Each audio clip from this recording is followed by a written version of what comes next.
Welcome to episode 118 of The Endless Stream. I'm Aidan, and this week I am joined by Kevin. I'm back in Ireland, so this podcast should start getting more regular and more stable.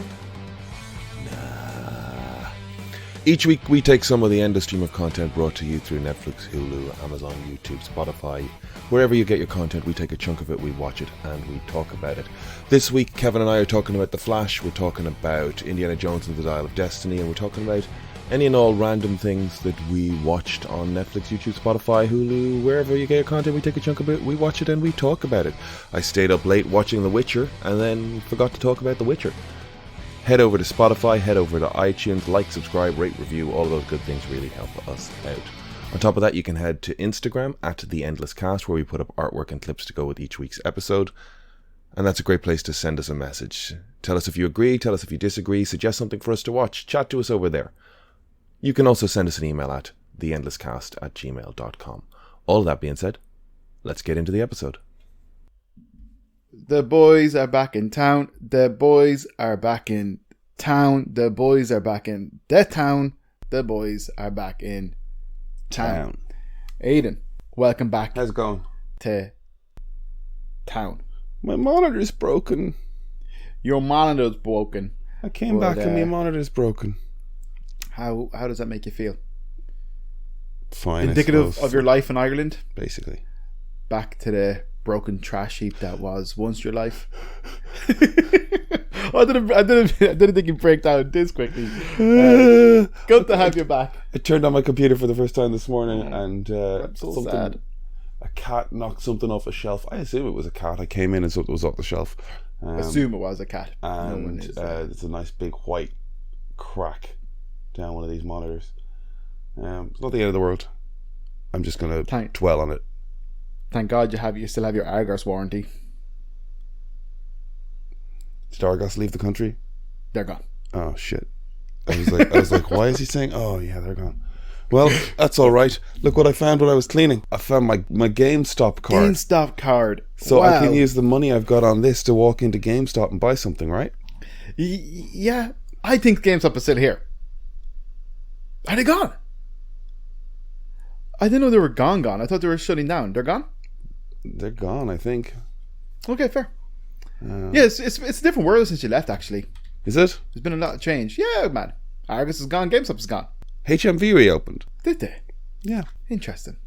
Isn't that mad? Remember the big, massive HMV on Grafton Street? That place was heaven. I think they're back on more. No, that turned into something else, right? The new HMV is on, is it Henry Street? Maybe. I'm not sure. Yeah, I loved that HMV. Oh, on Grafton Street, it was so good. Some of my favourite places in Dublin was HMV on Grafton Street, Mm-hmm. Tower Records above Easton's on O'Connell Street, Mm-hmm. and was it Laser? Say the third. Oh, Laser was amazing, yeah. Yeah. I forgot about Laser there for a minute. Laser was savage. Why? What third would you have? Keys. Virgin Megastore. Well, I obviously never went there, but how long has that been gone? Oh, I don't know. It's the big super value there now. See, I think that was always Super Value when I was in Dublin. Oh, okay. No, that was great. The Virgin Megastore was just, again, actually that was the biggest one, and you'd go upstairs and there was a video game. So I remember walking in to that and seeing an Xbox for the first time and playing Halo. Wow. It was awesome.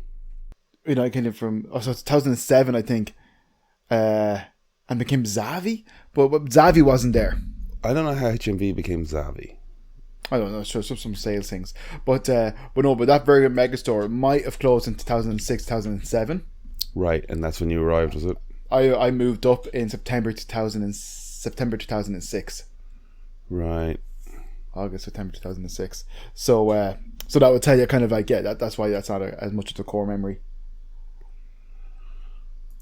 It was a obviously Subsidy and the comic book shops is a huge thing for me as well. Yeah. And third place when I'm coming from the country and having none of it. But no, HMV, Laser and Tower Records are great. Yeah, I'll be in town later today, so I'm going to be having a little walk around. I know that the central bank thing opened up. Yeah, Krispy Kreme's I there. want to have a look. But like Krispy Kreme was there when I left. Was it? Yeah. So what's there now? I guess is the. I don't know. Go check it out yourself. All right. I'm not your. I don't know. Can you talk at all about the setting up of the new location? We are getting inching closer and closer to opening up our second double link studio. It is very, very city centre. We're kind of, the builders and the decorators are nearly finished, so then we'll start moving stuff in the next week or so. I think Norby has some family visiting for a week between now and say the end of the month, so that might delay things, but like, you know, kind of rightly so. The man needs to have time with his family. And I told him kind of, I even said like, well, maybe just cut that part, but it's just like, yeah, I even told him like, yeah, that might delay things, but I told him like, that you have to, like, you know, once you open the shop's open, dude, just fucking spend time with your kid, but cut that little bit out. But yes, so yeah, I think we're looking to open, I think, like, well, by the end of the month, I'd say by the end of the month, early August. Okay. Realistically, I think we were hoping to kind of open around this time. Well, you were. But that's part of why I'm asking. Is like, is the Bag of Cats show happening there or in the old venue?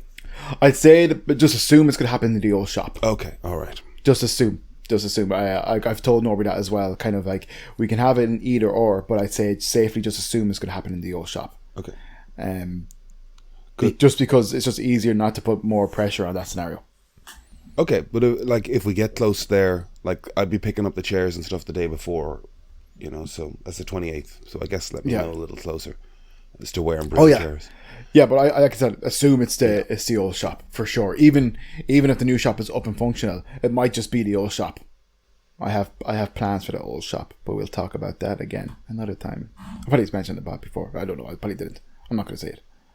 And then I've started to work on my own house as well. Do you mean paint or decorating type of stuff, is it? Or paint and decorating and a bit of deconstruction and construction, I guess, you know. I will have to do a few bits and pieces. I moved 2 beds. You've been in my house. Mm-hmm. You've seen the landing upstairs in the hallway and how small it is. Yeah. I moved 2 beds, a double bed and a single bed, in and out of those rooms, and swapped beds for in the different rooms, and it was incredibly difficult. Incredibly difficult. I'm a big believer in doing jobs and getting the jobs done, but I feel like having the right tools is essential, and Emer and I lack the tools to do these things now. We're after getting a bunch of them off for Dad today, so that will make things a lot easier. He has you know, tons of tools and he's not using them, so we have them for a few bits and pieces. Very good.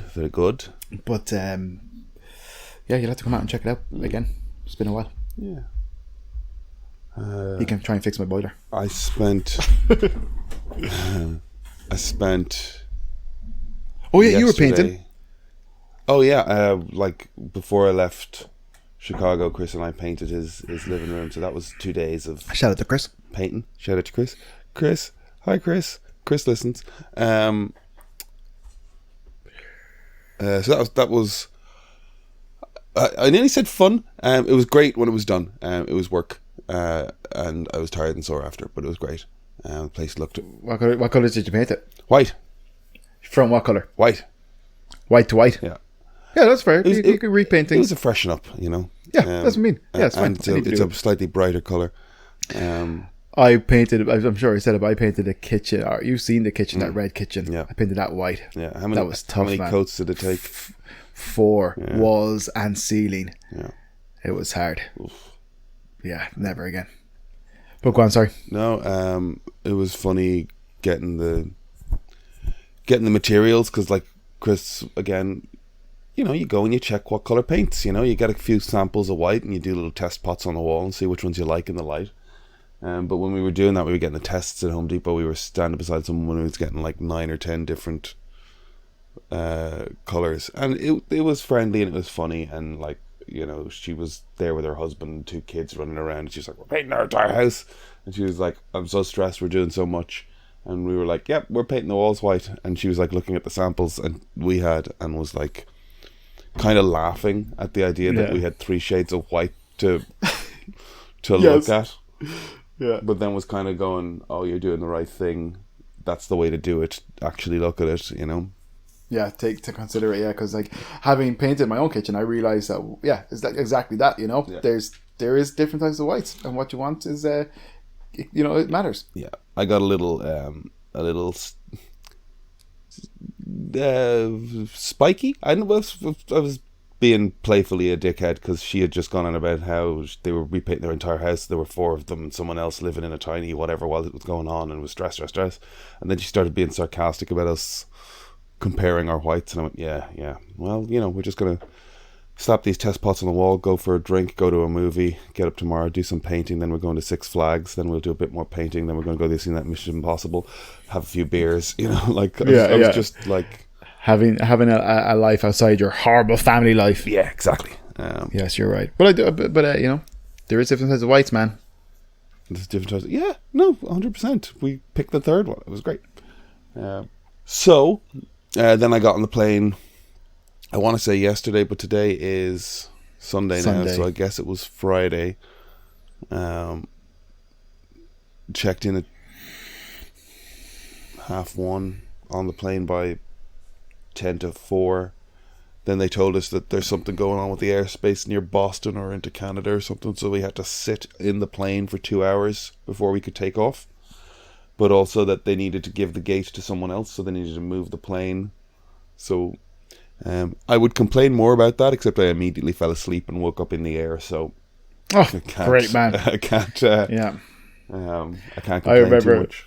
I remember being in Murcia in Spain, and on a Ryanair plane trying to fly back to Ireland, and the exact same thing happened. Like, kind of, there was a fault in the plane with the air conditioning, so kind of that we couldn't take off, they had to wait, and some other kind of stuff. We were waiting for, I don't know how long, maybe an hour or two, but it was like 40 degrees inside or outside. There was no air conditioning in the plane. Problem, yeah. They wouldn't let us off the plane.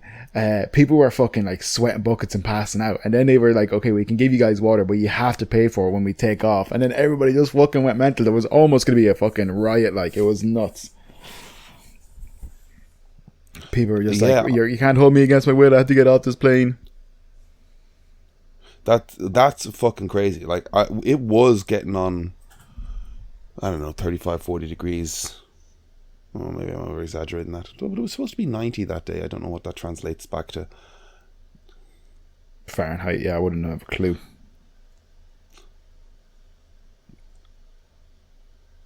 And I was like, if it's going to be hot, but no, once they had the engines on, the aircon was on.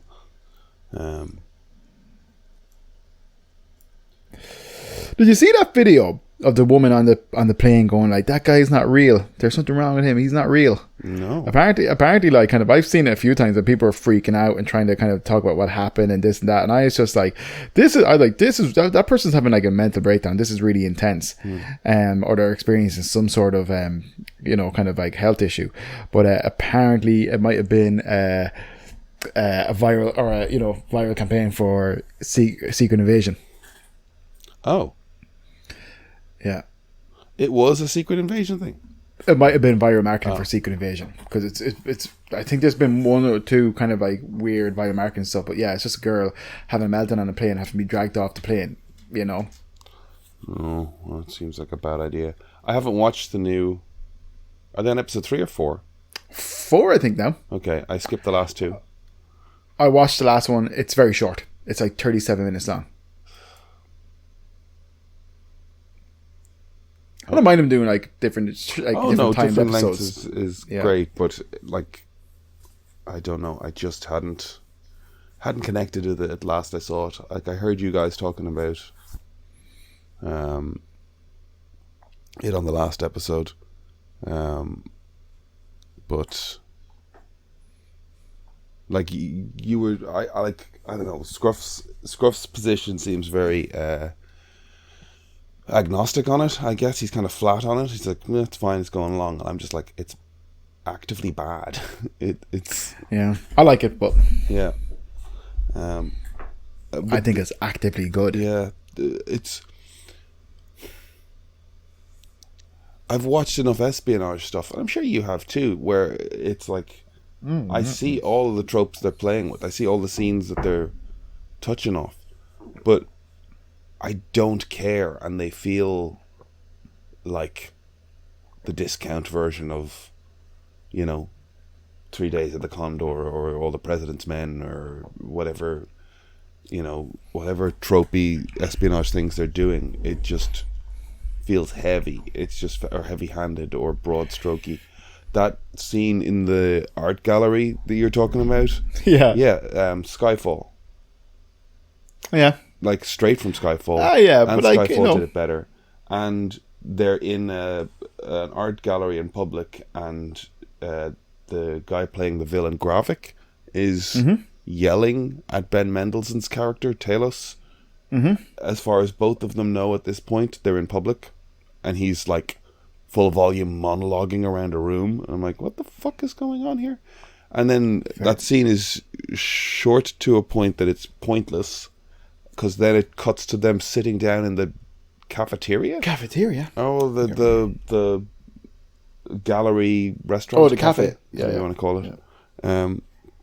And then he has a little interaction with a waitress, just because banter is fun, but it's like you didn't need that at all. It was like the scenes where Daniel Craig's Bond meets Ben Whishaw. My brain is slowly kicking in, and I'm remembering both names. In Skyfall, is them meeting in a public place, quietly talking in front of art that like is actively. Yes, I know the scene you're talking about. Yeah. Yeah, and the art is actively like emblematic of the situation they're in, which is kind of fun as well. Do you know what I mean? Like, I think there's a point where they're sitting in front of a painting of an old warship being decommissioned, and it's like, Craig is this warhorse that's beaten down and broken and unsupported. I see what they're doing. I just don't like it. I think I don't think they're doing it well. And that I'm the guy on the fence about most things. I'm like, this is bad. Well, let's not dwell too much on the negativity of things or on the badness of things. Did you end up seeing The Flash in the end? I did. I think we spoke about it, or I spoke about it with Brian. This is what's happening when we're getting a little disjointed and not talking to each other. Yes. I had fun with it. The CG is horrible. Did I send that thing to you about the? It's like yeah. Oh, what was it? Marvel or Marvel, She-Hulk, DC, and then Van Helsing 2003, 20 years ago. Yeah, it's funny. It's such a failure in art direction and CG. The Flash's costume, I hated the Flash's costume in Justice League. And looking at the Flash's costume in the Flash, I'm like, yeah, but could he not look like he did in the Justice League? Cause I know, yeah, I said the same thing. God, it's just, yeah. I'm just who would have thought Snyder's Stockholm syndromed into the fucking Snyder costume. Look, let's. But okay. Because it was practical. It was a practical armor. Yeah, thing it was way better. Wear. That rubber costume was horrendous. Awful. And then his big lollipop head on him, like just bizarre. There's no excuse for it when it took that long for that movie to be released, and they obviously did loads of like. Yeah. And I've seen people saying that like the money they've made on it, if they had just released it on HBO Max, they'd have saved money because they spent $250 marketing the fucking thing. Yeah, it's the biggest flop of any superhero movie or DC movie ever, I think. Yeah. Whatever about any other franchise or corporation or company or whatever, DC have proven time and time again now, because it's always their rallying cry. It's testing really well. Yeah, I know. It's testing amazingly. The studio's so surprised. Okay, you've done that for... Yeah, stop showing it to your friends and families, you shitheads. You did that for Batman, Superman. You did that for... Yeah, Justice stop League, showing you it. did it for Aquaman. Yeah, stop showing it to your friends and family. Stop showing it to your DC fanboys and stuff. They're going to gush over it, you know what I mean? Like, it is what it is, like, you know. But, yeah. It doesn't. No bueno. Doesn't make a lick of sense. No, it doesn't. Sure, look, but anyways, speaking in DC news, we've had some more casting updates. Yeah, take us through it, Kev. So, Nathan Fillion, who is a friend of James Gunn, James Gunn being the new director of Superman Legacy. We recently had casting news that they had casted Clark Kent, Superman, and Lois Lane. David, what's his name? Start with Nathan Fillion. Oh, sorry, Nathan Fillion is going to be playing Guy Gardner, the Green Lantern. Ugh. Yeah, Sorry. yeah. Boo. Boo earns. Boo. Yeah, he's playing. He's going to be playing Guy Gardner for sure. I was just sitting here going, oh yeah, Fillion, they've been talking about him being Green Lantern forever. He's a bit old, but then I guess he could be Hal Jordan. Oh yeah, he could be old Hal Jordan, because Hal Jordan becomes Parallax. Yeah, that's great, it's perfect. And then you went, Guy Gardner. I'm like, oh, for fuck's sake. Why the would one they that let he that likes. man be any of the people that he's like, he could have been Nathan Drake in Uncharted if they just made the Uncharted movie fucking originally. Firefly gets fucking cancelled. He voiced Hal Jordan in the Green Lantern show. That's why I loads of thought that kind this was of stuff. perfect. Yeah, He was Hal Jordan, and now he's Guy Gardner. Like, he I don't know. The guy could have been like a fun leading action star guy, and he's now primetime TV comedy cop. yeah. I'm always going to like him if it's for him. And then you had, That's why I'm annoyed. Guy Gardner. He was like the asshole Lantern, right? Yeah. Look, I mean, He had that. if you watch Guardians 3, that's what he'll be doing. Okay. You saw Guardians 3, right? I did, yeah. I enjoyed it. Actually, I will be honest though. I rewatched Guardians, and kind of I liked it, but as like way less impactful than it was initially. Guardians 3? Yeah, Big cinema, lots of music. yeah, popcorn. yeah. But I enjoy it. Look, but if that's the experience, that's fine. Like I rarely rewatch these things. The opening is underwhelming. You know, like Adam Warlock just flying headfirst at you. I kind of liked all that stuff. I thought it was too silly. I don't know. Like, so Isabel Merst is being cast. She was Dora. She was in Dora and the Lost City of Gold. right. Was she Dora? She looks like she could have played Dora. I didn't see that movie. Dora and was that live action? Yeah. Yes, she was Dora. Okay. So she's playing.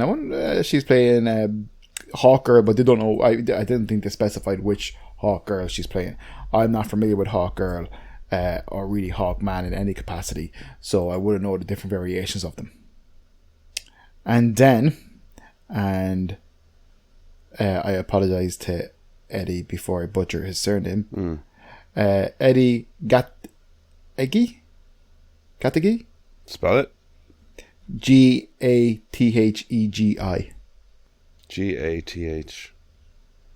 Gath. Gathegi. Don't know. Well, basically, Eddie, who we would have seen, like when I saw him, I instantly recognized him as Darwin from X-Men First Class. Oh, I see him. Yeah. And I think that's really the only thing I can remember them from. Do we know who he's playing? Mr. Terrific. Okay. You're aware of Mr. Terrific, yes? I am, yeah. Yeah, so he's playing Mr. Terrific.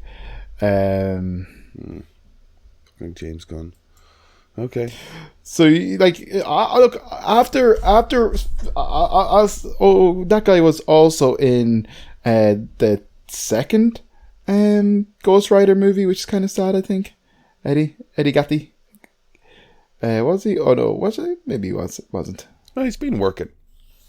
Like, it's not just X-Men First Class, you know. Oh no, he's like looking at their IMDb. Basically, like they're in loads of stuff I love. Like, I ain't gonna say boo about that. They must have been in Ghost Rider because they're in Crank, and I believe that was the same directors. But no, like they're in stuff for sure and good stuff. But the one I recognized the most was Darwin from X-Men First Class. Right. And that was such a disappointing. Like, I feel that was a disappointing role for them as opposed to them not living up. You know, as in like kind of like no, that was a shitty moment. That character didn't need to die like that. It was the very stupid rubbish moment in the movie. for what was a pretty decent movie.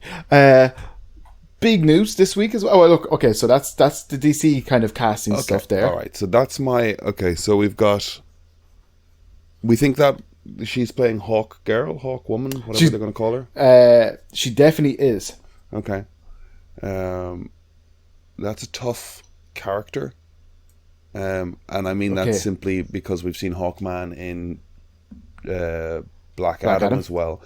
And we've seen Hawk Girl and Hawkman in Legends of Tomorrow.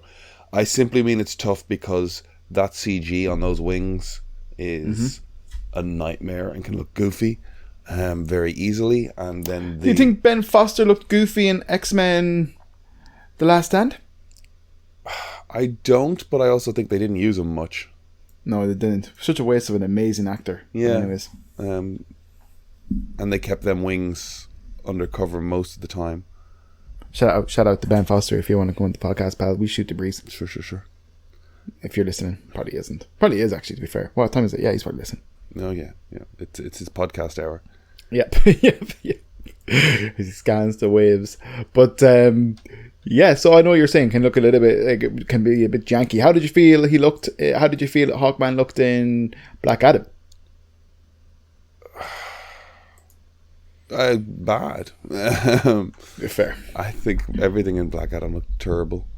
I think I liked Dr. Fate in Black Adam, and I liked Hawkman. I think they were the only kind of they're the only pluses for me in that movie. Everything else was incredibly weak. Yeah. They're not huge pluses, you know. I basically though, like all the kind of banter and stuff they had kind of built up between Hawkman and Dr. Fate, it kind of felt like, you know, it's like if you can't build a history, just tell everybody. It's like, you know, your father was in a fight in Clone Wars or whatever, and it's just like, okay, that's cool. But then all of their relationship was alluding to their past, which is just like, does that make sense? Am I talking waffle? No, that makes sense. I just can't remember it all that clearly because I watched that movie one time and was like, ugh, this sucks. Yeah, same. But I do think they, you know, the right phrase here or there did a good job of, like, you know, oh, it's been a long time, old friend, or I'll hand this over to you, or whatever. It's like, I remember last time. Like, there was enough of that to make me like them. Like, I liked them, exactly. I liked them. Yeah. But his wings were gold. He had all gold armor and stuff in it. His wings are a bit more mechanical. Yeah, it part of the toughness of the Hawkman character as well is like, are they aliens from Thanagar, or are they incarnated Egyptian spirits that are seeking each other's souls through history? The fact that Caterhall and Carahall, is that the way they're named? Do you remember this arc of it? Dude, what? Arc of what? Of the Hawkman character. So there's two versions. There's two versions of Hawkman that have to be like kind of like meshed together in a way that worked. And it's like they were ancient Egyptian warriors that or royalty that found alien asteroid steel and forged it into these wings that let them fly, and that's cool. Due to the magical properties of it. I'm trying to remember exactly the narrative. Yeah, dude. But when one of them dies, or when they both die, their souls are reincarnated and they have to find each other to become, and then they battle through history as Hawk people. And so they've got this arc to them, or they're aliens. And I don't know if they've landed on one particularly. Like DC's. Yeah, so what I'm trying to say definitely is like, dude, I haven't a notion. I would know little to nothing about a good portion of some of DC's superheroes, you know?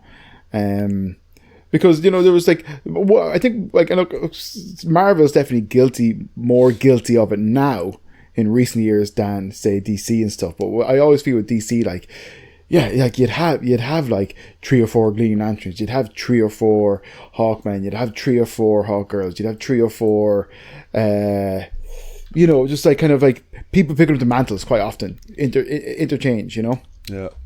I know Marvel's guilty of it. Don't get me wrong. I know they are too, and I think more recently than, you know, previously. But it was just like, yeah, like even the Flash. Like I wouldn't have a notion of Wally West, Barry Allen, Who's the other guy?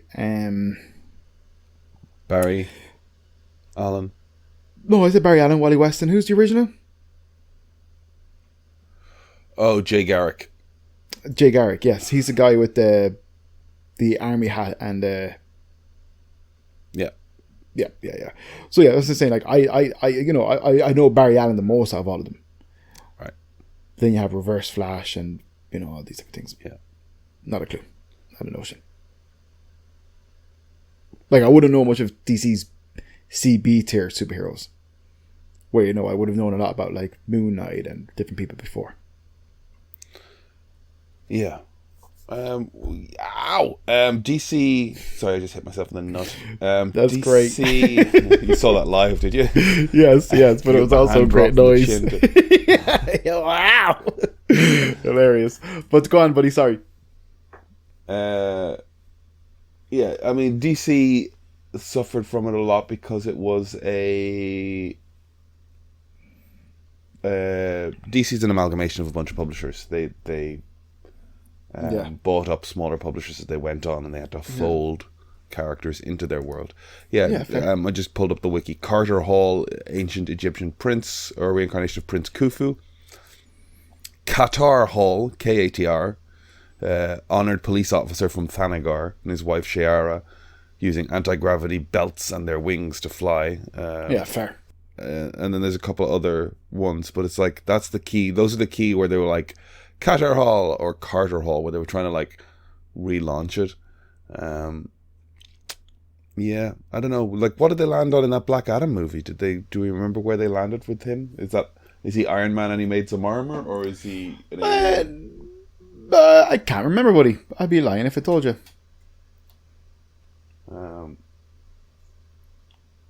So I'm curious what the fuck's going to happen. That Blue Beetle movie released a new trailer as well. That's still floating around. I don't know if it's standalone enough that, like, there is a degree of like, how much is James Gunn going to ditch?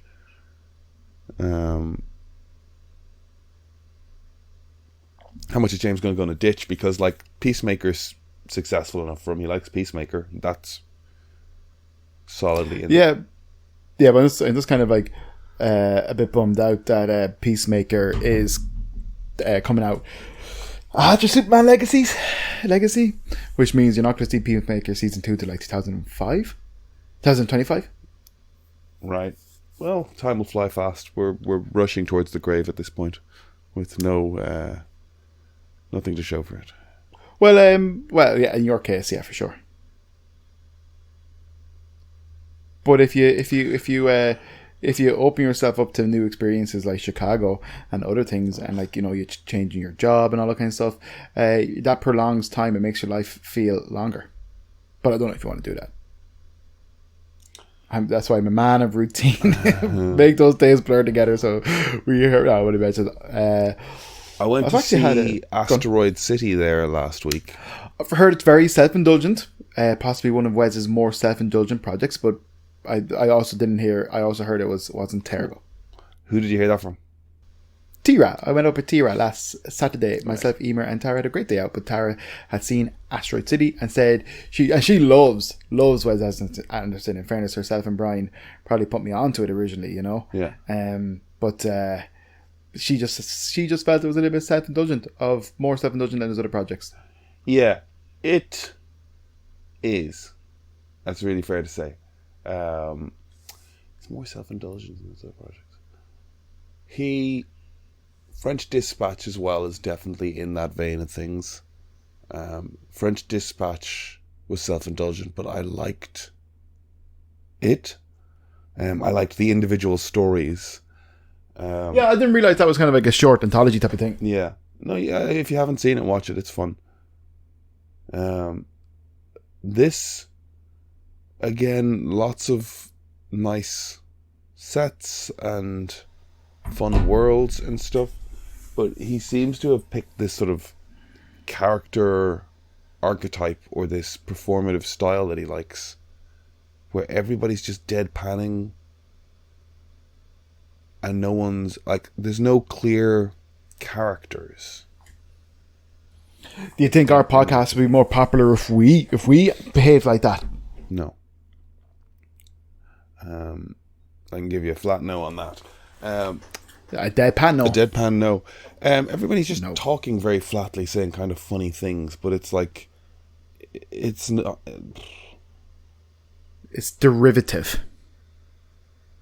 It's just not fun. It's just not fun to have everybody being the same flat energy. And sort of Like it's like watching style. episodes of Gilmore Girls. Sufferable. I'm only messing. You love the Gilmore. I'm not messing, but you do love the Gilmore Girls. Gilmore Girls isn't insufferable, and those are different characters. But they're patter. They're patter. But that's what you're talking about. Then you don't like that sort of bantery patter. I like it when James Gunn does it because it feels natural and authentic, especially when also Snyder does it. You know what I'm saying? I think Aidan just got sick. No, I'm joking. I don't like it when Schneider does it. Yeah. Schneider can't do. Let's get Schneider out of our fucking Schneider vocabulary. And we're talking Wes Anderson here, so let's stay on topic for a minute. Trying to edit the last 2 episodes is fucking crazy because every time you'd get onto a topic, you'd just see a fucking squirrel, and that was the end of the topic. It was like, good. Hold the. That's what people want. They want fast. They want things that can be chopped up into TikToks.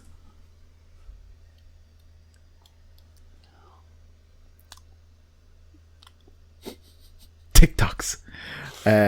Yeah, so Wes. Yes, yeah. You're getting on topics and then bouncing off them as quickly.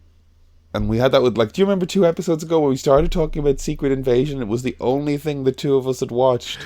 But and we started talking about it, then we were like, anyway, I got a dog. I was like, oh, fuck. No, but do people want to hear an hour of, like, really, like, nitpicky complaining stuff? Well, I could say, oh, it's great, and then we move on. Then what's the fucking point? No, you don't have to say, oh, it's great. I think we can criticize these things. Good about it. We can criticize these things, but make it fun. Sometimes it just Argue feels with like we're me and getting tell me what's lectured. good about it. I've not seen Astro City. You've seen Secret Invasion. I Make love a it, yeah. point for it being strong. I did in the last episode, and if you want to hear my No, I points heard from the being last like episode. No, go on. I had to cut an hour and a half down to 52 minutes. We tried our best. You poor man. I do feel sorry for you. But yeah, Astro City. So I heard William Dafoe wasn't great in it.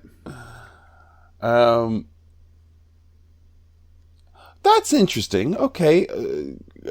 Tara didn't enjoy Willem She said Dafoe's. she loves William Dafoe, and she just didn't find it that compelling or that interesting. In it. Yeah. Well, this is the thing about it. Is Okay, hang on now. Okay. Tell me what's the premise of Astro City? Because I don't know. I don't know. There we go. I thought Now it we're was. talking. You were ready. I thought it was something. I thought it was something to do with Astro Boy. Wasn't it Astro City? What's that guy from? Well, Astro is going to be different than Asteroid. Asteroid City is a town in the middle of the desert, wherein Jason Schwartzman's character's car breaks down with his family, and he has to stay there for a little bit until his father-in-law comes to pick him up. But that is where his son is going to, like, a space camp type of thing anyway, so they kind of reached the first destination in their journey.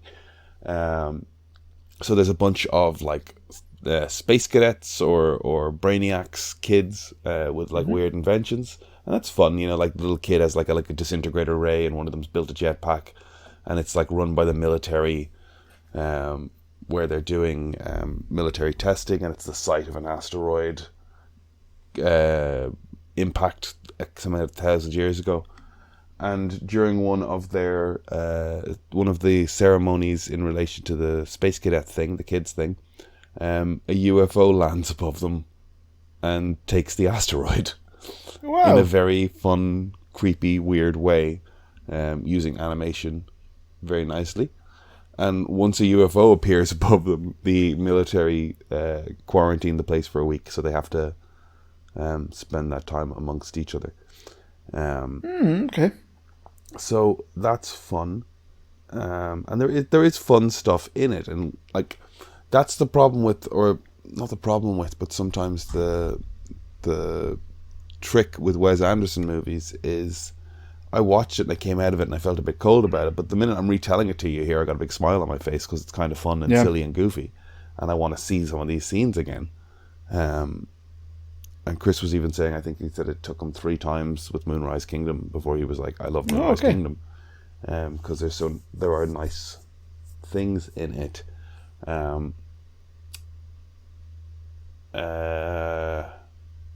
So that's broadly like the narrative of it. That they become this little quarantined town. The sets are gorgeous. There's a opening sequence with a train making its way towards this asteroid city, and asteroid city's it's a tiny little dirt road through a diner and a couple of shops, but the train is like a miniature, and the environments are a lot of miniatures as well, and it looks beautiful. But there's this layered conceit as well, that it's also it's a play or a production going on, and then there's this, like, every so often there's a break in it going, Bryan Cranston is this documentarian sort of talking about, the author of the play Asteroid City was writing on this and the other, and he got stuck on the third act, and then he cast this person to play. Like, there's this sort of top layer theatre conceit over it. Okay, well, so you're meeting the actors and you're learning about the writing process, and then it goes into the movie, and you're to take it that these are the actors playing the characters. And that's where we meet Willem Dafoe as a sort of who would be I can't think of the name. Like, I'm thinking of the sort of like new school mid-20th century theater directors of New York that we think of, like the Actors Studio and like Meisner technique, and like like these sort of famed theater directors of the mid-20th century, and Willem Dafoe's one of those. And we meet him sort of running a workshop where they're going to improvise out things that could be important for the third actor. Like, he's trying to work out what this scene will be, so they talk through the intent of the scene and the director's there and what they want it to be, and then all the actors sort of do a weird improv thing, and then that's supposed to feed into the movie when we pop back into the movie.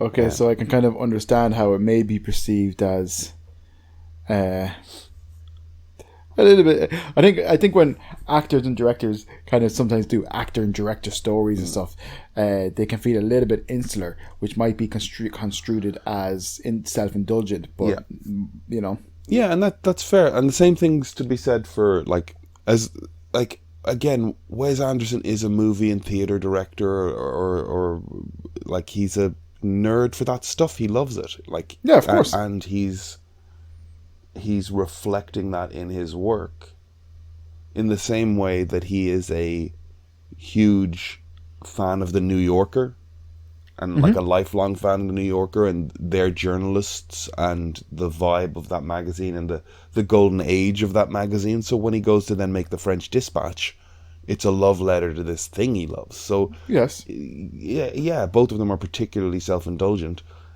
because they are, they're indulging specific weird things he loves. Yeah, well, kind of, it's his art. He's allowed to. Well, that's it. But it's like, there was an earlier form of Wes Anderson that was more accessible, because his characters were more human. Like, when you think of Bottle Rocket, like, the two lads were a bit weird, but you get them, and they're a bit distinct from one another, and they're fun. Yeah, fair. So, I was going to say to you, so kind of marks out of 10-ish, or would you recommend to go see it? Remains to be seen. I would say go and see it. Marks out of 10. I'm at a 7 with it, because, or maybe a 6, because it doesn't immediately grab me. I don't know who I'm telling you to go and watch. You know what I mean? Like, Jason Schwartzman's character is there, but is he compelling enough that I want to go and see his story? I don't know. The Kid, I don't know. Steve Carell's fun. Okay. Oh yeah, Steve Carell's in it. Yeah. Steve Carell was supposed to be Bill Murray apparently, but Bill Murray got COVID, I think. Okay. Like they were shooting it in 2020, I think, as well. So Yeah. it was right in the middle of it. There was another movie I wanted to talk about, but I can't remember the name of it. I saw a trailer for it, but I don't know if it was real. But it looked like kind of like a Wes Anderson thing. What was it? I don't know. It was You on saw the a trailer for it, but you don't know if it was real? Yeah, because it was like it could have been an advertisement for the Lighthouse Cinema. Okay, what was it? Describe it It to looked me. like some weird knockoff Power Rangers. It's like Wes Anderson did the Power Rangers. Wes Anderson did Power Rangers. Where did you see it? Well, that was it. Like I saw it on. I think I saw it on an ad on like, say, Facebook or something. Not Facebook because I'm never really on Facebook, but it could have been Facebook. Okay.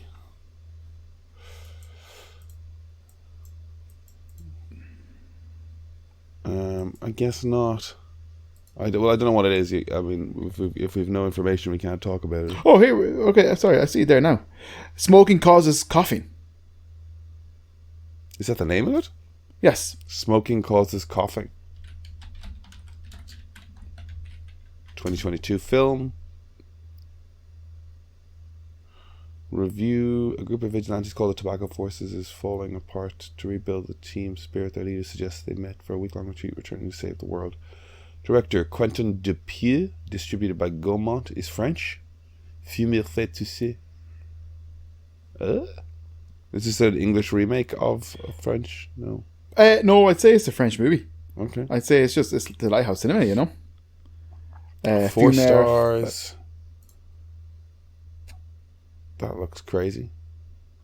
Anyways, yeah, it just reminded me of something. It kind of reminded me of Wes Anderson does Power Rangers type of thing. Okay, give me a moment. I'll watch a trailer. Let's leave it recording. Can you watch a movie called, or watch a trailer while I'm watching this for a trailer? Can you watch a trailer for a movie called Apocalypse Clown? Apocalypse Clown looks class. Okay, so Apocalypse Clown just released a trailer, and they are screening at the Galway Film Fleadh this week.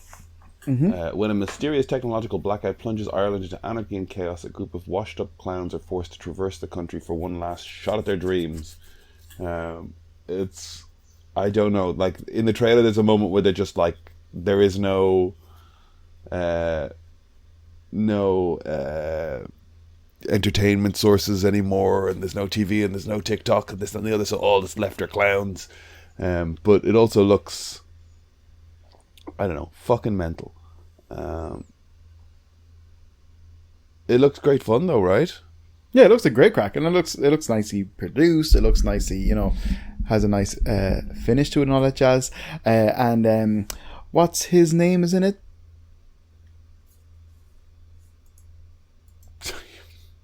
Tony Cantwell. Oh yes, Tony Cantwell's in it. He appears to be in it. Yes, yeah. I'm just looking at the IMDb here, the cast as well. Tara Flynn, Martin McDonagh is a clown in it. It's a fun trailer is basically where I'm at. I don't know if it's going to be a good film, but it's a fun trailer, and I like we're doing weird shit. Amy DeVroon. I don't know Amy DeVroon.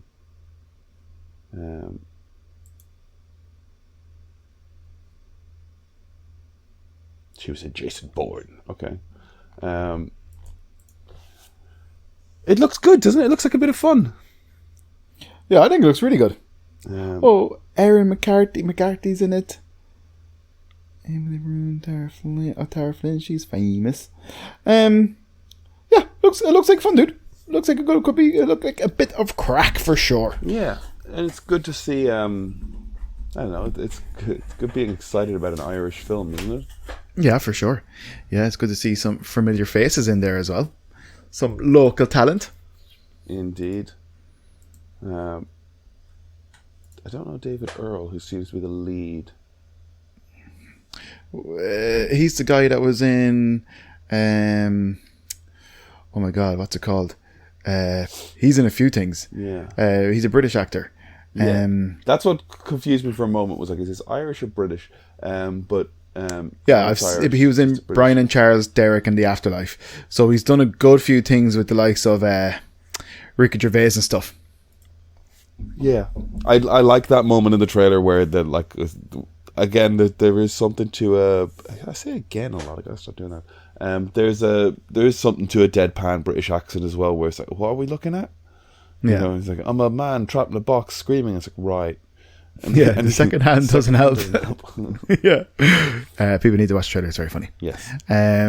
Caffeine or smoking causes coughing. Looks wild. Yeah.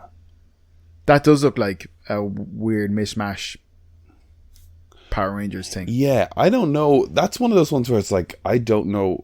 Like, there were French Power Rangers type superhero teams sent on a team building retreat, by their boss, a rat. A hand Schmorford puppet rat. By the look of it. Who makes out one of them? All of the sort of quotes on screen are like, batshit crazy, you'll have a wicked time, mad, whatever. Like, yeah, it's one of the ones where you're watching a trailer and it's like, is there like a little Power Ranger sequence at the start and then it's them kind of hanging around a hotel the entire time? You know, like, are we seeing all of the Power Ranger content in the trailer? In the trailer. So I'm a little unsure. 4-star review though. Not bad, right? I mean, that I guess could be fun. Big news this week. Go on. Fran Dresser is leading the strike of actors. Fran Dresser's actors are now officially on strike in Hollywood, and they've ceased production on a few movies, and I think Deadpool 3 is one of them. They'll have ceased production on everything, won't they? Probably, yeah. So this is on top of the WGA being on strike, so the Writers Guild.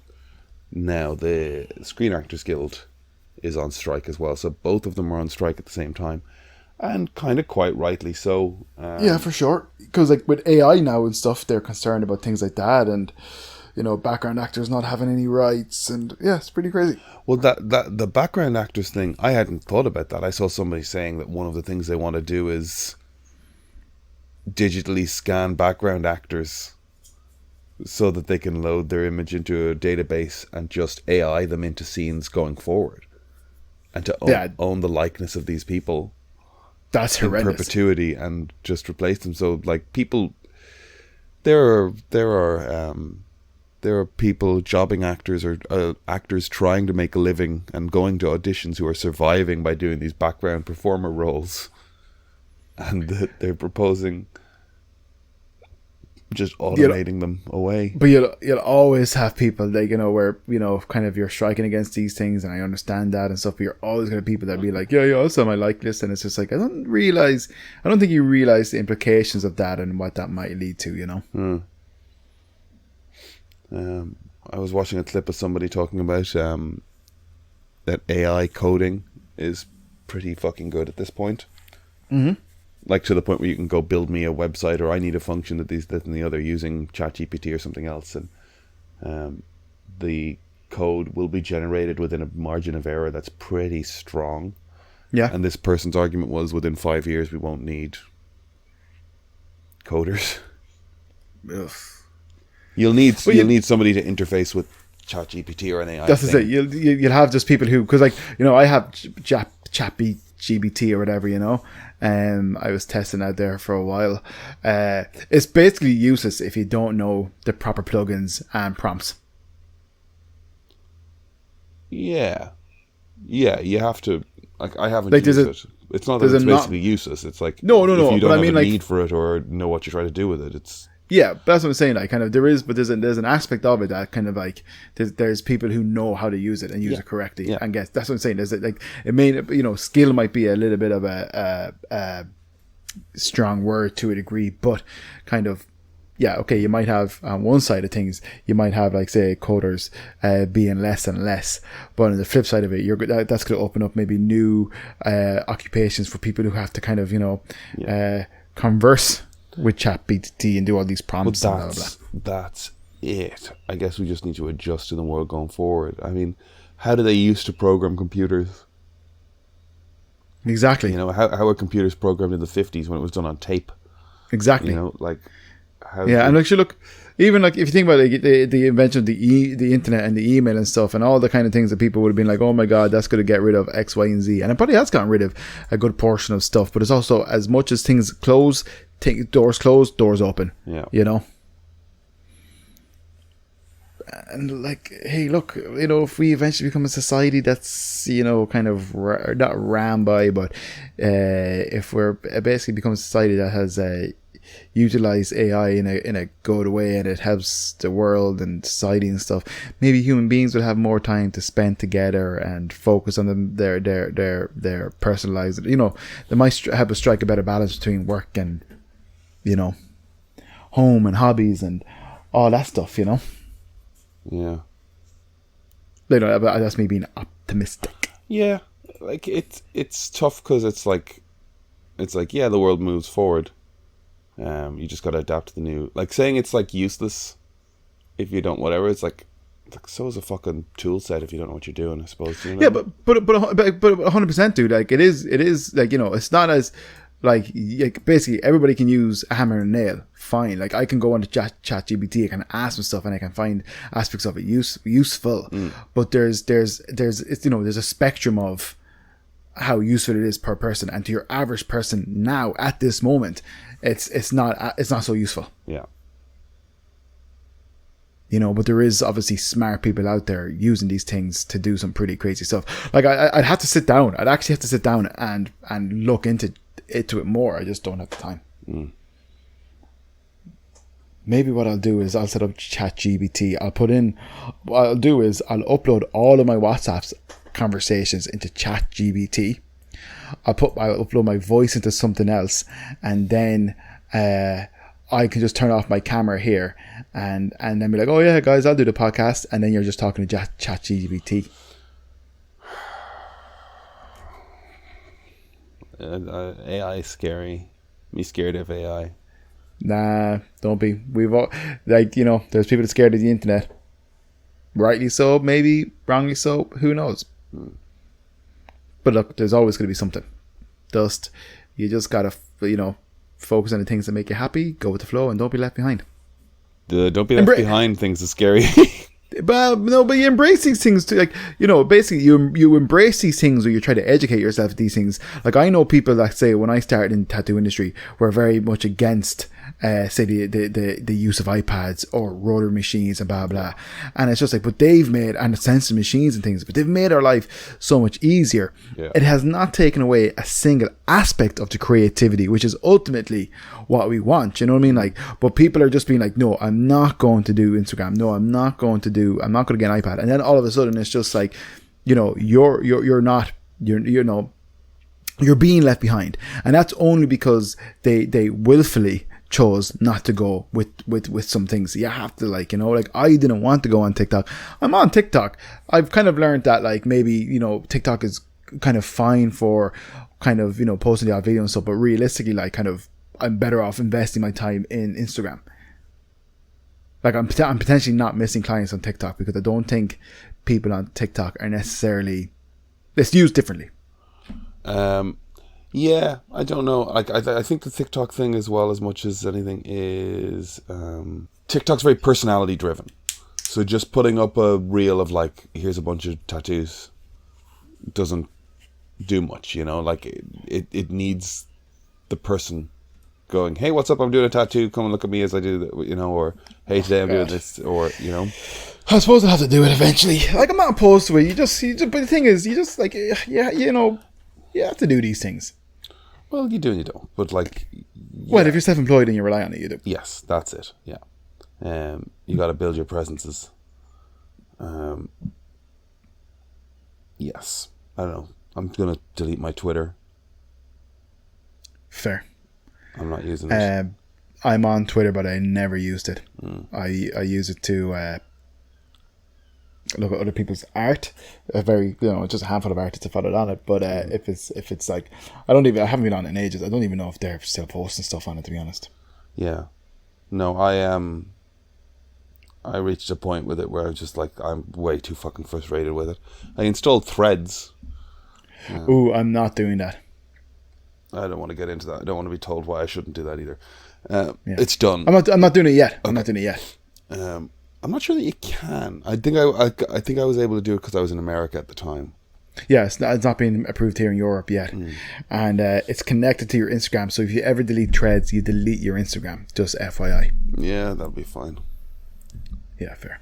Um, You know, Instagram algorithm, people are getting frustrated by it. You have the new inclusion of TikTok, and then, you know, certainly Western, what's the word? Institutions are banning the use of TikTok and in certain places and on employees. Like Western institutions, as in like some armies and some political buildings and some government bodies and some stuff like that. You know. Okay. I know there's a conversation around what should or shouldn't be banned, but like, well, just let me finish. Sure. Let me I finish. gotta call you up on bollocks too. No, but let me finish. Okay. So you do know in the news, like kind of like certain places have banned employees having TikTok on their phones. Sure.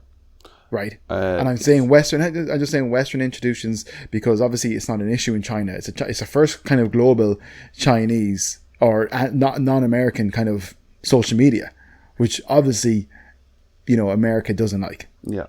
And people don't like. I'm not saying anything's wrong in TikTok. It's the same as the rest of them. Yeah. Like I couldn't give a shite, but I was going to make a point. It's lost it. Let's go. Take a second. Do I think? That's how the sentence started. Do you think? I can't remember, buddy. Okay. So, like, they've been talking about banning TikTok for a while, and there's been paranoia and fear around that. I know that it's a sketchy app, as much as any of them are sketchy. I think they're all sketchy. In terms of information gathering.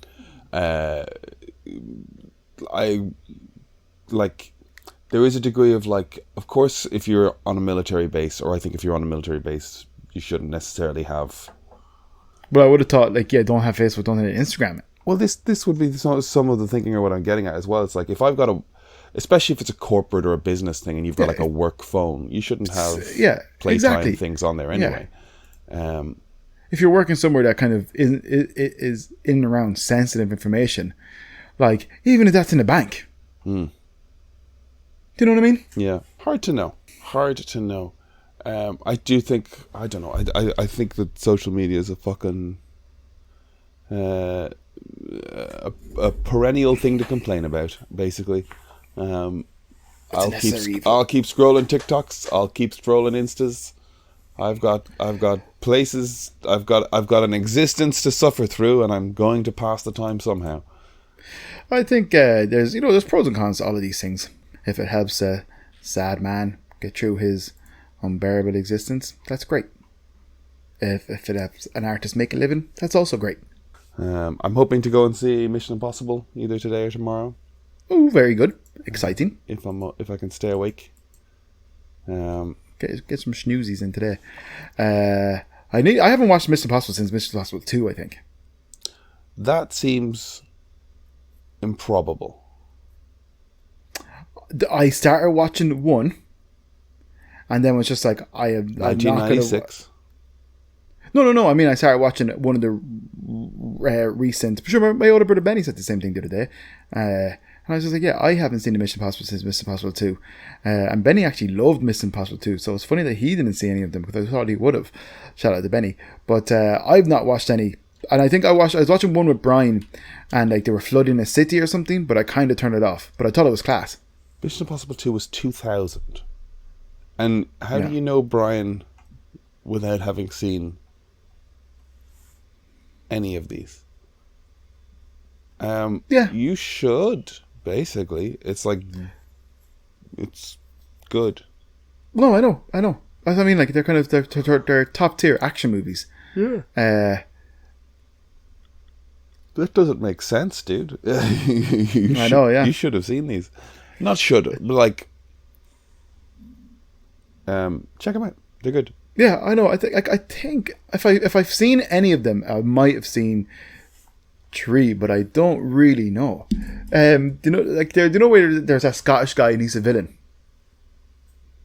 Is he Scottish? I feel like he's Scottish or Welsh or something. Doug Ray Scott. I don't know his name. He looks pretty scary. Okay. I would say do watch them. No, they're all on Now TV. So Yeah. so I'll definitely. But I would say watch them in such a way that, like, so you get to go and see the new one in the cinema because it looks fucking amazing. Okay. Except that now you've got like 4 or 5 films to watch in a week and a half or something, you know? I mean, I could probably get. Is Haley Atwell in them? No way. When did Simon Pegg get into them? Around Mission Impossible 3, 4. Okay. I might have seen one with.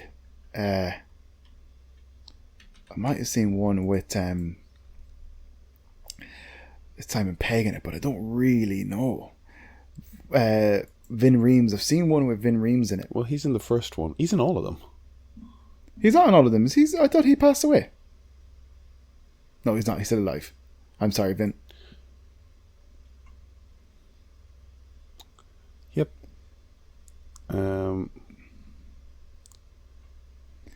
Yeah, I didn't see the Henry Cavill one. Yeah, Sean Harris is the guy I'm talking about. Solomon Lane.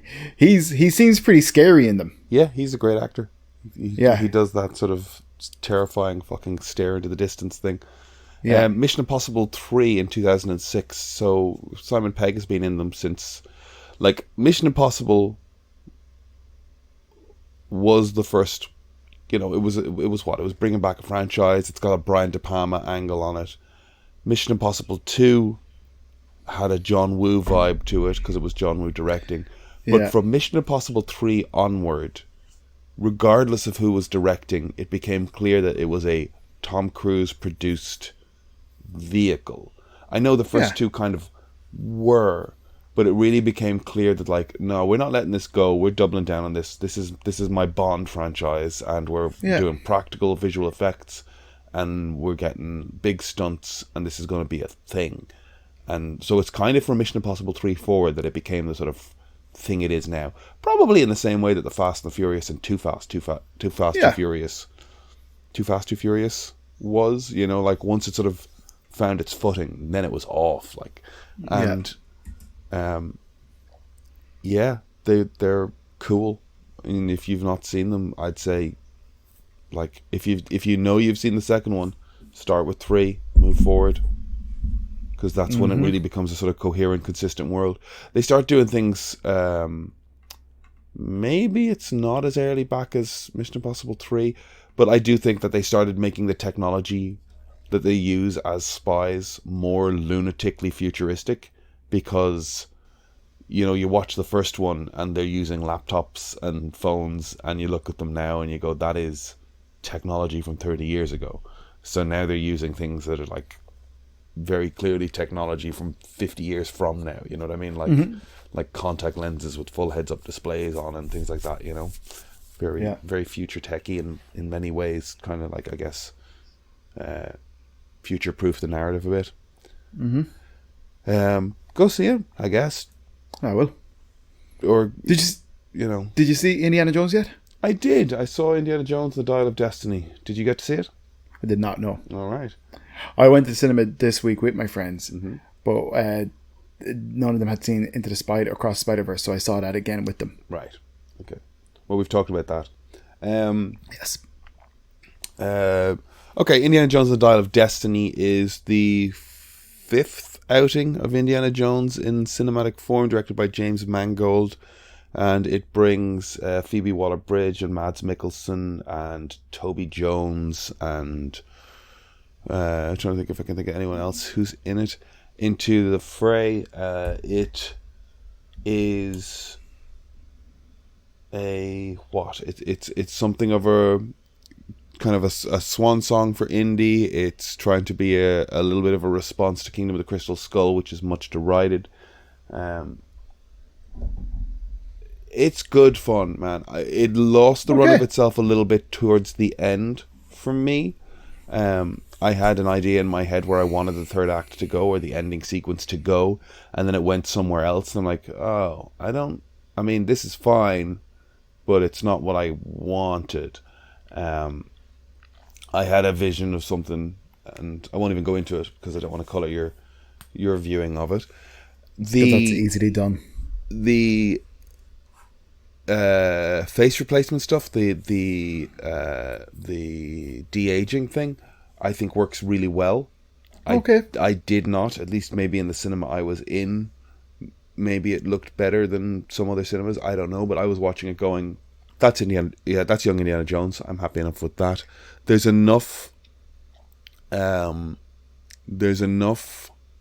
practical work done as opposed to de-aging stuff that I'm fine with it. So when there's stunt work happening, there are good latex masks being used. So like if it's Indiana Jones riding around on a motorcycle, riding past you at speed, you think it's Harrison Ford, or I thought it was Harrison Ford. Maybe I'm not looking close enough. Maybe Brian's got laser eyes and he'll tell me I'm an idiot, but sure, he does that anyway. So like by the time we get to sort of more close and mid shots where they're using CG to make him look young, didn't bother me. And they didn't ask him to do too much physically in those shots. So people point at the scene in The Irishman where he has to like get into a fight and he's kicking a guy in the head, and it's like there's no movement in the guy's spine. Like he so rigidly looks like an 80-year-old man trying to kick somebody. But I don't think you have that with Indiana Jones. I think anytime he's asked to do anything crazy physical and close up, it looks appropriate for a man of his age. Fair.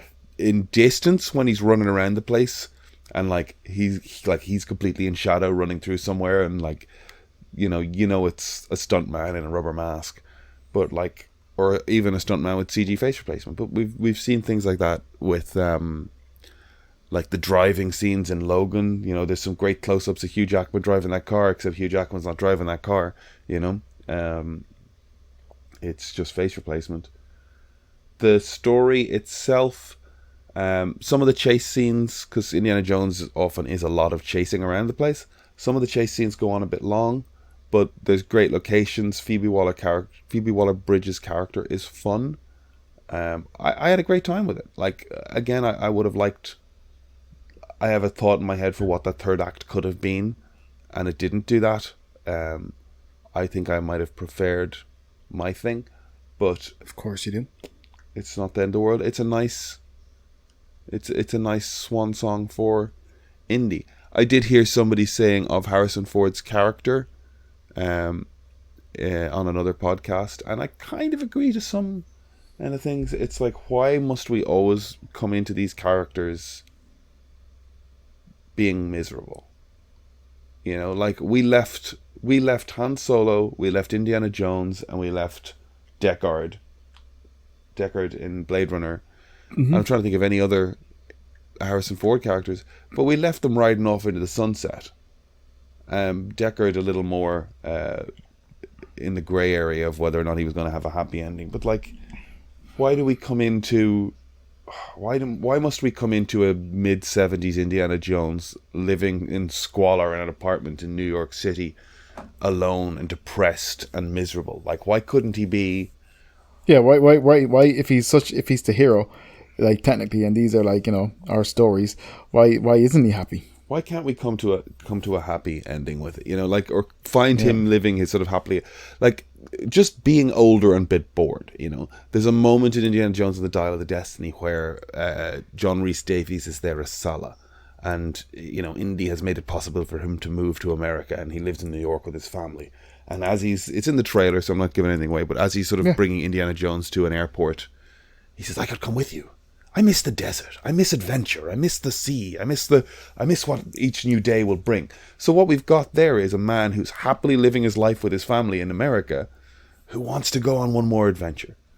Yeah. As opposed to Indiana Jones, who's, alone, miserable, and his wife has left him, and he's like, he's gone from being this sort of beloved swashbuckler kind of. Yeah, and like you think of that moment where he's it's a very contrasty thing where we see him teaching for the first time in Raiders, and everybody's staring at him lovingly, and he's just like got a full class full of attentive students, to 1969 in a New York college, a room full of people who are half asleep or stoned, not paying attention to an old man talking about a thing he's passionate about.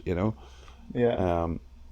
So I do think there is something to, I don't know, in all of these instances, can't we just find one of these characters living well and getting brought on another adventure? Why do we have to keep finding them being miserable? But, like I said, I did have fun with it. And he's not even, I think there's something as well, part of what I like is he's not played for jokes. Mm-hmm. There are, like, one of the problems with Thor in like Love and Thunder is he became this fucking punchline to everybody else's competence. Mm-hmm. And Indiana Jones gets overlooked and dismissed by the young. So I'm thinking particularly of a chase sequence that they have riding around. You see it in the trailer as well, where they're driving around, I can't think if it's Marrakesh or wherever it is, in this tuk-tuk, and Phoebe Waller-Bridge is like, go this way, go that way, do this, that and the other, and he's like, I know Marrakesh, and they think he's an idiot, but like he actually, no, we watch the chase play out, and it's like, no, he gets them where he needs to get them quicker than they would have got there. They don't really address it and go, oh, I was wrong, but like you watch them thinking he doesn't know what he's doing, and he does, which is cool. So I had fun with it. I would recommend going to see it. I'm having second thoughts about Kingdom of the Crystal Skull. Like, I saw it in the cinema and the world hated it. And I've watched bits of it since and gone, that bit's kind of fun and that bit's fun. Like, as much as nuking the fridge is ridiculous, that's a fun sequence. When he gets to the college and Mutt meets him and there's the chase through the college campus and he's dragging around behind the motorcycle, that's a fun sequence. But like, kind of, Nazis had their face melted off by the Ark of the Covenant in one of them, right? First one, yeah. Yeah, and it's just kind of like, Indiana Jones hides in a fridge during whatever. It's like not the biggest reach. Oh no, I mean, look, they're fantasy movies. Yes, they're fantasy movies. That is the most fantastical thing. Well, I was going to say that's the most fantastical thing that Indiana Jones has ever done, but as I think about it, they bail out of an airplane in a fucking rubber raft and land in a river and float into India in it, if you remember. So, like, it is hard to watch that moment where, because I put it on the airplane because I saw they had it on the way over here, and I was like, he finds himself not on the site of a nuclear explosion, but in a town nearby where they're testing a dummy town nearby. And he gets in a fridge that is lead lined to avoid the radiation. But it is launched into the sky and off into the distance a mile away. And there is a part of you that has to go, that human being is... A milkshake. Well, he's definitely a couple of broken limbs on the other side of getting thrown a kilometer or a mile away by the fucking thing. But go and watch it again. When he gets out of that fridge and walks up that hill, that rise to the flaming mushroom cloud in the distance, and he's silhouetted against it with the hat, like Janusz Kaminski as the cinematographer, it's a beautiful shot, and it is like they had that in the Raiders thing as well, like when they're excavating the tomb finally and you see people working and Indy puts on that hat against the sunset. There's some beautiful cinematography at play. Ray Winston can get fucked. That character, I know that character annoyed the hell out of me the first time I saw it, where he's like, no, I'm a double agent. What were we in Russia? I was a triple agent. Remember when I betrayed you, but I wasn't betraying you? And it's just like, I just remember that happening too many times. I got annoyed by it. Too much CG. But like, I think Crystal Skull's just kind of sitting in the place that Temple of Doom did for a while. It's the least favourite of a fun adventure movie series. Fair.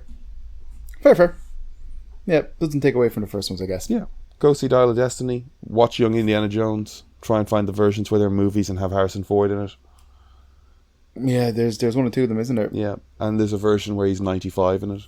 You know, like he's an old man in his. Like, I don't know why they haven't. Those were fun. I don't know why they've really removed those versions. Interesting.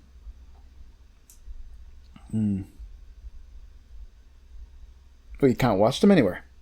I haven't seen where you can watch them. I torrented all of the Young Indiana Jones stuff to try and watch them recently enough, and they weren't part of those. Interesting. And they're on Disney Plus now without the bookend bits. You know. I liked those. For the listener, they're the Young Indiana Jones as they were originally broadcast or released. I'm trying to remember. In some places they got cut into 2 1-hour things and released as a TV series, and in some places they got like released with these like opening sequences where, you know, an old man's telling a young person a story and it ends with them going ah, ah, ah, you know, but it's the old Indiana Jones telling whatever, you know. And there's at least the one of them where, you know, it's, you know, the 50s and Indiana Jones is sitting in a log cabin somewhere and he tells a story about when he went somewhere else, and it's Harrison Ford, you know. Which is cool. I like those versions. Interesting, yeah, it is, yeah. Yeah, very cool. What have you been watching? Because you've definitely had something on the telly during the week, though, right? Well, like, to see the last, like, I'm sure you know, the last couple of weeks, or there was a while there where I wasn't really watching much because we were out and about so much. And then the last 3 or 4 weeks, I'd say last 3 or 4 weeks, weekends, Emma and I have been, we basically having an absolute great time, but going out, doing things in our local area, meeting up with friends during the day, you know, like kind of like full days of like good food, good banter, good crack, good events. I went to Decaf last Saturday? Yeah, I remember. Went to Decaf last Saturday, that was fun. But I'm trying to think what we were watching. I feel like we were watching Deadlock, which we finished last week, but I'm trying to think, were we watching anything this week? But we're literally kind of going like, oh, we're not really watching anything. I've started 1 or 2 things and didn't last with them. There was one called Tiny Beautiful Things, didn't get into it. There was another one called and Tiny Beautiful Things I think was okay, but it just it didn't grab us at least enough to kind of warrant watching the rest of it. We were watching, there's a show on Amazon about a woman who gets kind of released from prison, starts a masseuse place, accidentally kills somebody, and I've heard good things. Dolores, I think Dolores something it's called, I'm not too sure. Was I telling you about that? What was the name of it? No. It's Sweeney Todd. Yeah, it's Sweeney Todd, basically. Yeah. And I started watching that and I was kind of into it, but we started watching Our Planet with David Attenborough. Okay. That's pretty good, but his voice is so low compared to the music. Now, it might just be my TV, but I find it very hard to hear what he's saying. But I'm hard of hearing anyways. But no, this thing, dude, we have not like kind of been like, yes, let's sit down and watch this and get through it. There's been very little of that. We've been very busy. We obviously we're on different schedules and all that jazz. But we've been quite busy the last couple of weeks doing stuff. Yeah, I've had not much of a chance to watch anything, and to be honest, like at the moment, like kind of we're perusing Netflix. Like there's so little on Netflix that I want to watch. Well, this comes back to the let's pick a fucking thing and watch it rather than I know, dude. Just randomly. Yeah. Yes, I agree. And but I'm always doubling down on that now that I'm back in the country. Is we need a like homework is the wrong word because I know that Brian bristles at it and he won't do it in that instance. But like, let's pick a thing. Yeah. You've got Plex. Let's watch The Game. The Game. Michael Douglas, 80s thriller. Let's watch The Game. Okay. Yeah, fair. That sounds good. You and I are watching that at least for next week. Okay. Also, I have been reading Age of Apocalypse. Let's get that going. Yep. Cool. Because I have been reading it, and it's kind of a fun, like, what the fuck, you know? Yeah.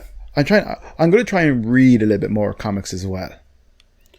I know you don't want to be a comic book podcast, but I mean, kind of like where guys play video games and we watch movies. If you've a segment, I like structure.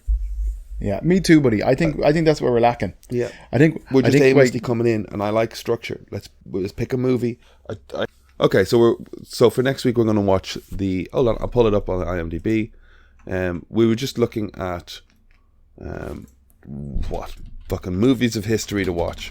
Did you watch the episode where or did you listen to the episode where Chris and I talked about? I didn't listen to any episodes for a little period because I was afraid of Flash and Spider-Man spoilers. Right. Hey, superheroes are going to punch one another and then they're going to win. Not all the time. They didn't win in. I always forget the name of it. Infinity War. Didn't they though? They didn't though. Did you come out of Infinity War going, well, they're definitely not going to win next time? Yes, I was shocked. Yeah. Shocked. Rattled to my core. As much as I don't want spoilers on things, like okay, what's the spoiler of The Flash? Wonder Woman's in it? What's the spoiler of The Flash? We see other Supermen? I mean, they could be for some people. You don't get to decide what's spoilery don't listen in to the podcast. I do listen to if you're this far into superhero movies and you're still being spoiled by, I don't know, like there are films, of course, where there's a massive narrative spoiler that'll give stuff away, but a Flash and a Batman movie isn't going to be the fucking one. You know what I mean? I know what you're saying. Yeah. I know what you're saying. Superhero movie's going to superhero movie. The Game, 1997, David Fincher, Michael Douglas, Deborah Carr-Unger, Sean Penn, James Rebhorn, Peter Dunn and Carol Baker. After a wealthy San Francisco banker is given an opportunity to participate in a mysterious game, his life is turned upside down as he begins to question if it might really be a concealed conspiracy to destroy him. Okay, very cool. That sounds good. 1997 Fincher movie. Yeah, I never saw it. I never saw it. Brian must have seen it, so I can't imagine he won't want to either watch it or be able to talk about it. I know as much as you don't want to be like a Marvel podcast, and I don't want to be a Marvel podcast either, because I'd like to. He hasn't watched Peacemaker. Peacemaker's a great show, but just that structure was great, and the fact that it was more contemporary was great. Well, it wasn't because that's specifically the show that you're getting.